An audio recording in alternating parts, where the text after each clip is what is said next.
CM Revanth Reddy ఇవాళ సంగారెడ్డి జిల్లా జహీరాబాద్ నియోజకవర్గంలో పర్యటించనున్నారు. జహీరాబాద్లో బసవేశ్వర విగ్రహాన్ని ఆవిష్కరిస్తారు సీఎం. తర్వాత 494.67 కోట్ల రూపాయలతో చేపట్టిన పలు అభివృద్ధి పనులకు ప్రారంభోత్సవాలు, శంకుస్థాపనలు చేయనున్నారు సీఎం. ఇక 100 కోట్లతో 9.5 కిలోమీటర్లు నిర్మించిన నిమ్జ్ రోడ్డు, జహీరాబాద్లో రైల్వే బ్రిడ్జ్, మార్చ్నూర్లో 26 కోట్లతో 11.8 ఎకరాల్లో నిర్మించిన కేంద్రీయ విద్యాలయాన్ని ప్రారంభిస్తారు.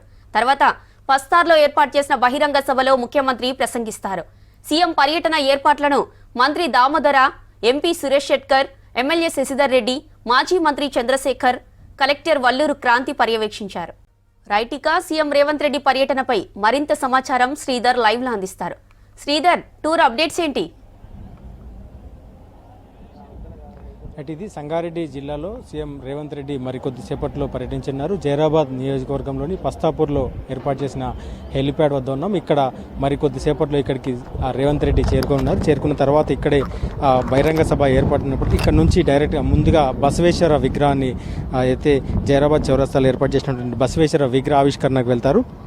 ఇక్కడ నుంచి అంటే హైదరాబాద్ నుంచి ఇక్కడికి హెలిప్యాడ్ ద్వారా చేరుకొని ఇక్కడ నుంచి రోడ్డు మార్గంలో ఇటు అయితే బసవేశ్వర విగ్రహ ఆవిష్కరణకు వెళ్ళి అక్కడ నుండి మళ్ళీ ఏదైతే పస్తాపూర్లో ఏర్పాటు చేసిన పలు అభివృద్ధి కార్యక్రమాల శంకుస్థాపనలకు సీఎం వెళ్ళనున్నారు. ప్రధానంగా నిమ్జ్ ప్రాజెక్టు పరిధిలో 100 కోట్లతో ఏర్పాటు చేసిన 9 కిలోమీటర్ల 4 లైన్ల రహదారిని ప్రారంభించనున్నారు. దాంతోపాటు అయితే కేంద్రీయ విద్యాలయాన్ని ప్రారంభించినారు. దాంతోపాటు ఇదే జైరాబాద్ నియోజకవర్గంలో పలు అభివృద్ధి కార్యక్రమాలు దాదాపు 494 కోట్ల రూపాయల విలువైనటువంటి అదైతే పనులను శంకుస్థాపనలు, ప్రారంభోత్సవాలు చేయనున్నారు. గత 2-3 రోజులుగా ఇక్కడ కార్యక్రమాలని జిల్లా కలెక్టర్ వల్లూరు క్రాంతి పర్యవేక్షిస్తున్నారు. పోలీస్ సిబ్బంది కూడా గట్టి బందోబస్తు ఏర్పాటు చేశారు. సో ఇది రాష్ట్ర సరిహద్దు నియోజకవర్గం. ఇక్కడ నుంచి అయితే ఈ జైరాబాద్ ప్రాంతంలో పలు అభివృద్ధి కార్యక్రమాలకు శంకుస్థాపన చేయని నేపథ్యంలో ఇక స్థానిక జనాన్ని కూడా ఇక్కడికి స్థానిక జనం కావచ్చు, అధికారులు కావచ్చు, స్థానిక మండలాల వారీగా ఇక్కడ భారీ అయితే వారందరినీ ఇక్కడికి బహిరంగ సభలో ప్రత్యేకమైనటువంటి ఏర్పాట్లు చేశారు. దాదాపు 5,000 మందికి ఒకవైపు వర్షం పడే అవకాశం ఉన్న నేపథ్యంలో వర్షానికి కూడా ఎట్లాంటి ఇబ్బందులు తలెత్తకుండా వారికి 5,000 మంది సీటింగ్ కెపాసిటీతో వారికి పూర్తి ఏర్పాట్లు చేశారు.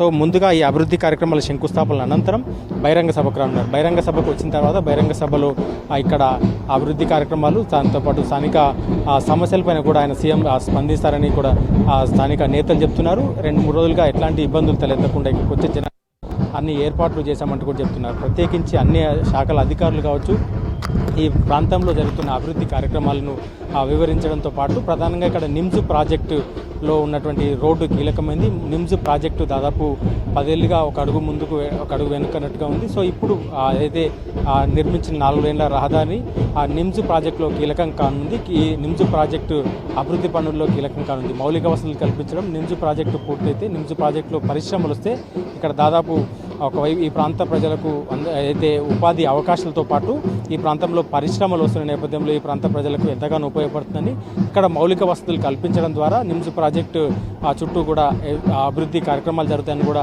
ఆశిస్తున్నారు. స్థానిక జనం కావచ్చు ఇక్కడ జరుగుతున్న అభివృద్ధి కార్యక్రమాల పట్ల హర్షం వ్యక్తం చేస్తున్నారు. సో మొత్తంగా సీఎం పర్యటనకు ఏర్పాట్లు పూర్తయినాయి. సంగారెడ్డి నుంచి మొదలుకొని హైవే పైన కూడా గట్టి బందోబస్తు ఏర్పాటు చేశారు. ఇక్కడికి చేరుకున్న తర్వాత రోడ్డు మార్గంలో బసవేశ్వర విగ్రహ అనంతరం మాచను ఏదైతే పస్తాపూర్లో ఉన్నటువంటి కేంద్రీయ విద్యాలయాన్ని ఆవిష్కరించి దాని తర్వాత బహిరంగ సభ ప్రసంగించనున్నారు. సో జిల్లా నేతలు కావచ్చు, జిల్లా ఏదైతే సంగారెడ్డి జిల్లా నుంచి కూడా పలు ప్రాంతాల నుంచి ఏదైతే జనం కూడా ఇక్కడికి చేరుకునే అవకాశం ఉన్న నేపథ్యంలో వారందరూ కూడా ఎట్లాంటి ఇబ్బందులు తలెత్తకుండా అన్ని ఏర్పాట్లు పూర్తయ్యాయి. ప్రస్తుతం జిల్లా ఎమ్మెల్యేలు కావచ్చు, మంత్రులు కావచ్చు ఇక్కడికి చేరుకొని ఇక్కడ పర్యవేక్షిస్తున్నారు. సీఎం రేవంత్ రెడ్డిని అయితే ఇక్కడ నుంచి స్వాగతం పలికి ఇక్కడ బహిరంగ సభతో పాటు ఈ ప్రాంతంలో ఉన్నటువంటి ప్రధానంగా ఈ నిమ్జ్ భూ సమస్య కూడా కొంత ఇబ్బందిగా ఉంది. గత 10 ఏళ్ళుగా భూసేకరణ సమస్య కూడా ఉంది. సో వాళ్ళు నిరసన తెలిపే అవకాశం ఉన్న వారిని కావచ్చు, ప్రధానంగా బీఆర్ఎస్ నేతలు కూడా స్థానిక సమస్యలపైన నిరసన తెలిపే అవకాశం ఉందిగా ముందస్తు అరెస్టులు కూడా చేశారు.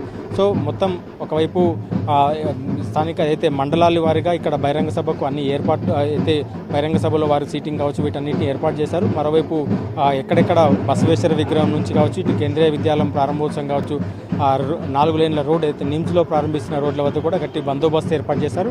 అక్కడి నుంచి ప్రారంభించిన అనంతరం బహిరంగ సభలో స్థానిక ఇష్యూస్ పైన కూడా అంటే ఇక్కడ స్థానిక నేతలు కూడా చాలా సమస్యలపైన రిప్రజెంట్ చేయనున్నారు. ఈ ప్రాంతంలో అయితే కాంగ్రెస్ గట్టిగా పట్టున్న ప్రాంతం కావచ్చు, దాంతోపాటు ఈ ప్రాంతంలో చాలామంది నేతలు కూడా వారి ఈ స్థానిక సమస్యలపైన కూడా సీఎం రేవంత్ రెడ్డికి విన్నవించుకుంటామంటూ కూడా చెప్పినటువంటి పరిస్థితి నేపథ్యంలో సీఎం ఏం మాట్లాడబోతున్నట్టు కూడా కొంత అయితే ఆసక్తిగా స్థానిక ప్రజలు ఎదురు చూస్తున్నటువంటి పరిస్థితి. మరి కొద్దిసేపట్లో రేవంత్ రెడ్డి జైరాబాద్ చేరుకున్నారు.